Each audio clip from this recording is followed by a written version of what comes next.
Subscribe करें हमारे YouTube channel को और दबाएं इस बेल के आइकन को ताकि आप हमारे आने वाले वीडियोस के नोटिफिकेशन सबसे पहले पा सकें। अजीज दोस्तों, अस्सलाम वालेकुम। मैं आपका होस्ट हकीम हादिक। आज हम बात करेंगे शुगर के हवाले से। शुगर का 100% यकीनी इलाज दरियाफ़त। यकीनन आप इस नुस्खे को जानकर हैरान रह जाएंगे कि बिल्कुल एक इजी और आसान घर में तैयार होने वाला एक नुस्खा जिससे आपको शुगर के 100% रिजल्ट मिलने वाले हैं। इससे पहले मेरी एक छोटी सी आपसे गुजारिश है कि आप इस वीडियो को ज़्यादा से ज़्यादा शेयर करें ताकि आप भी इस कार्य खैर में हिस्सा ले पाएँ और ज़्यादा से ज़्यादा उन लोगों को, उन बुजुर्ग अफराद को, उन अपने अजीज़ और अकारिब को फ़ायदा पहुँचाएँ ताकि वो भी इस नुस्खे से फ़ायदा उठाकर अपने शुगर को ख़त्म कर पाएँ या उसे कंट्रोल कर पाएँ, जो कि शुगर की पेचीदगियों और कॉम्प्लिकेशन से दो चार हैं। जैसा कि आपको पता ही होगा कि शुगर एक मुज़म्मिन अमराज या क्रोनिक डिजीज़ है, जो कि उसकी बहुत सी कॉम्प्लिकेशंस हैं, जो कि इंसान को बहुत ज़्यादा तंग करता है और बहुत ज़्यादा कमज़ोर और निढाल बना देता है। और उसमें कई एक जैसा कि समात का कमज़ोर हो जाना, जैसा कि बसारत का कमज़ोर हो जाना, जैसा कि ख़ास क़ुव्वतों का कमज़ोर हो जाना, बारुकैफ वो जिस्म की हर एनर्जी, हर कुव्वत, हर ताकत को वो नुकसान पहुंचाती है और बिल आखिर इंसान को इन्फेक्शन से भी दो चार होना पड़ता है। जब शुगर लेवल ज़्यादा बढ़ती है तो ख़ासकर इंसान की टांगें जो हैं हमारी शुगर से मुतासिर होती हैं और वो इन्फेक्टेड होने के बाद कभी ठीक नहीं होती। तो इस हवाले से मैं ये नुस्खा लाया हूँ जो कि आपके शुगर लेवल को या तो हमेशा के लिए मात दे देगा, ख़त्म कर देगा और आपका शुगर नॉर्मल रहने लगेगा। अगर ऐसा नहीं हुआ तो आपका यकीनन और गारंटेड आपका शुगर हमेशा कंट्रोल रहेगा इस नुस्खे के इस्तेमाल से। और ये बिल्कुल आसान और इजी है बनाने में, इस्तेमाल करने में। और अगर आप मेरी एक गुजारिश है कि अगर आप एलोपैथिक मेडिसिन इस्तेमाल करते हैं तो आप उसको एकदम से बंद नहीं कर सकते। आहिस्ता आहिस्ता आप उस मेडिसिन को कम करेंगे और जब आपकी शुगर लेवल कंट्रोल हो जाएगी तो आप इसकी मतलूबा मिकदार बाकायदा से इस्तेमाल करते रहें और एलोपैथिक मेडिसिन को बेशक आप बंद कर दें। लेकिन इस दौरान आप अपनी शुगर लेवल को कुछ अरसे तक मुसलसल टेस्ट करवाते रहेंगे या आपके पास ग्लूकोमीटर का होना लाजिम है। आपका शुगर लेवल कंट्रोल हो जाए तो आप मुस्तकिल बुनियादों पर एलोपैथिक मेडिसिन को या इंसुलिन को हमेशा के लिए खैर बात कह सकते हैं। और आप इस मेडिसिन को बार बार इस्तेमाल करते रहें। इसके कोई भी साइड इफेक्ट नहीं, ये बिल्कुल हर्बल चीज़ें हैं। ये आपके घर में तैयार होने वाला इजी और आसान तरीन नुस्खा है। इसके रिजल्ट भी आपको 100% ही मिलेंगे और ये एक शानदार और बेहतरीन नुस्खा है शुगर की तमाम किस्म की कॉम्प्लिकेशन से बचाने के लिए, शुगर को कंट्रोल करने के लिए। और बाद अफराद का तो इससे निगेटिव भी हो चुका है। हो सकता है कि इसके इस्तेमाल से आपका पेनक्रियाज या लबलबा एक्टिव हो जाए और वो एनर्जी पकड़ जाए और उसके बाद आपकी शुगर जो है हमेशा के लिए निगेटिव हो जाए। इसमें जो चीज़ें इस्तेमाल की गई हैं वो हमारे लबलबे के लिए या पेनक्रियाज के लिए टॉनिक हैं। हमारे पेनक्रियाज या लबलबे को एक्टिव बनाती हैं ताकि वो अपना फल सही मानों में सरअंजाम दे पाए और बाकायदा से हमारा पेनक्रियाज जो है वो एक्टिव हो जाता है और उसके बाद हमारी शुगर लेवल कंट्रोल रहने लगती है। इस नुस्खे के मुतालिक मैं आपके सामने जितनी बातें रखूं वो कम हैं। बहरहाल मैं नुस्खा आपके सामने रखता हूं और उस नुस्खे को अच्छी तरह से आप नोट कीजिए। उसकी बनाने की तरकीब ये है कि बिल्कुल वो तमाम इंग्रेडिएंट जो अज्जा मैं आपको बताने वाला हूं उनकी बारीक सफ़ूफ बनाएं और उस सफ़ूफ को किसी बारीक छिलनी से छानकर मतलूबा मिकदार में उन्हें मिलाकर यकजा कर लें। और उसके बाद आप इसमें से 7 ग्राम जो है वो सुबह को नहार मुंह और 7 ग्राम आप शाम को इस्तेमाल कर सकते हैं। और 7 ग्राम के माने आप वजन शायद न कर पाएंगे, लेकिन 7 ग्राम के माने ये होते हैं कि आप चाय वाला 1 चम्मच जो है आप फुल करके सुबह और शाम इस्तेमाल कर सकते हैं। चाय वाला 1 चम्मच फुल करके अगर आपके पास छोटा सा चम्मच है तो आप 7 ग्राम का अंदाज़ा कर लीजिए, या किसी दुकानदार से या किसी शॉपकीपर से आप वज़न करवा लें, ताकि आपको अंदाज़ा हो जाए कि 7 ग्राम कितना होता है।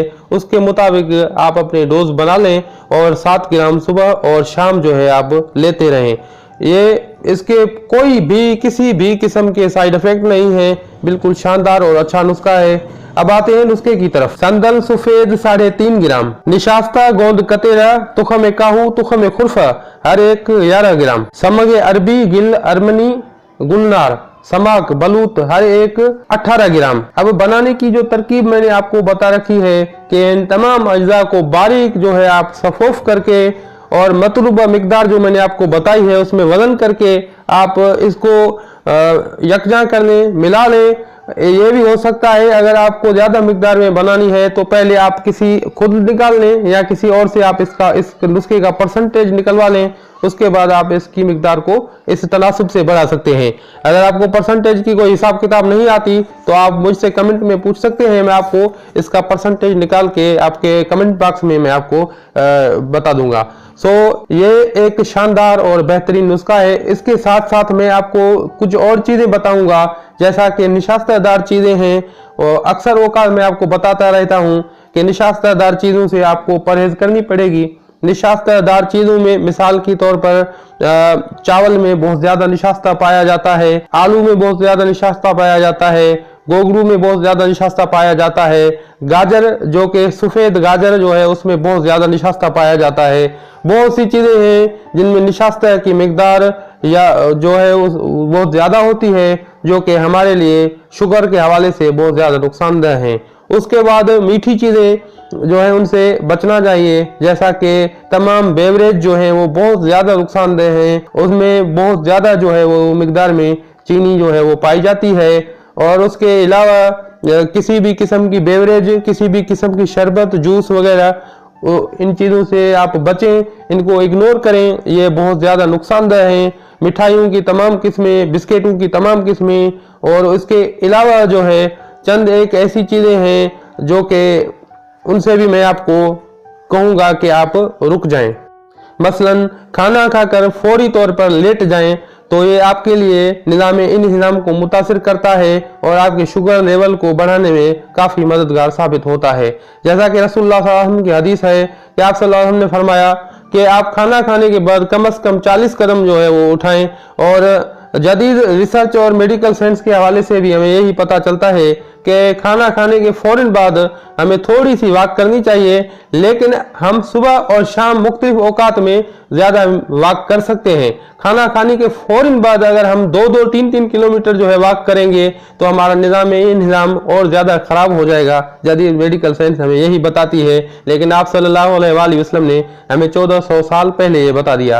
आप खाना खाने के फौरन बाद सोने से गुरेज करें और आप जो है थोड़ी सी चहलकदमी करें, 40 कदम उठा लें, ताकि आपका निज़ाम एक्टिव हो जाए और वो आपका हाजमा दुरुस्त तरह से हो पाए। और उसके बाद आप खाना खाने के फौरन बाद जो है वो पानी न पिएं, क्योंकि ये शुगर एक मेटाबॉलिक डिजीज है और ये निज़ाम उससे और ज़्यादा बिगड़ जाता है।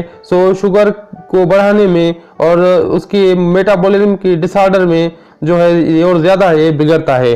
तो इसके हवाले से भी आप सल्लल्लाहु अलैहि वसल्लम ने हमें रोका है कि आप सल्लल्लाहु अलैहि वसल्लम ने फरमाया कि खाने के फौरन बाद आप पानी न पिएं। खाने से पहले पी सकते हैं, खाने के बाद खाने के दरमियान पी सकते हैं, लेकिन खाने के फौरन बाद आप पानी नहीं पी सकते, जो कि मेडिकल साइंस हमें आज बताती है। आप सल्लल्लाहु अलैहि वसल्लम ने हमें 1400 साल पहले ये चीज़ें सिखा दी हैं।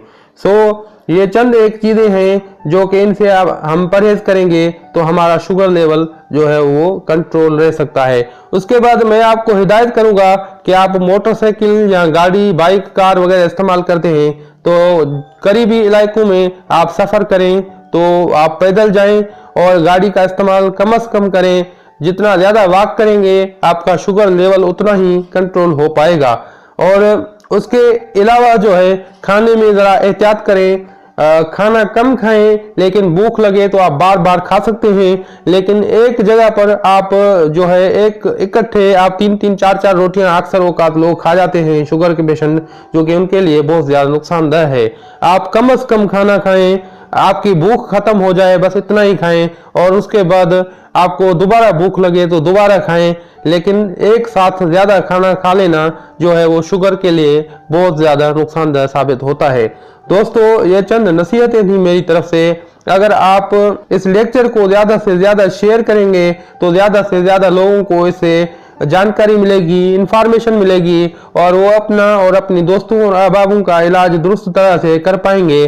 और आप भी इस अगर कार्य खैर और अजर और सवाब के काम में शरीक होना चाहते हैं तो आप भी इस वीडियो को ज्यादा से ज्यादा शेयर करें, ताकि ज्यादा से ज्यादा लोगों को इंफॉर्मेशन मिले और वो अपनी अजीज और अकारिब का इलाज कर पाएं, और आप भी सवाब दारिन में शामिल हो जाएं। हकीम हालिक को दुआओं के साथ दीजिए इजाजत। अल्लाह हाफिज।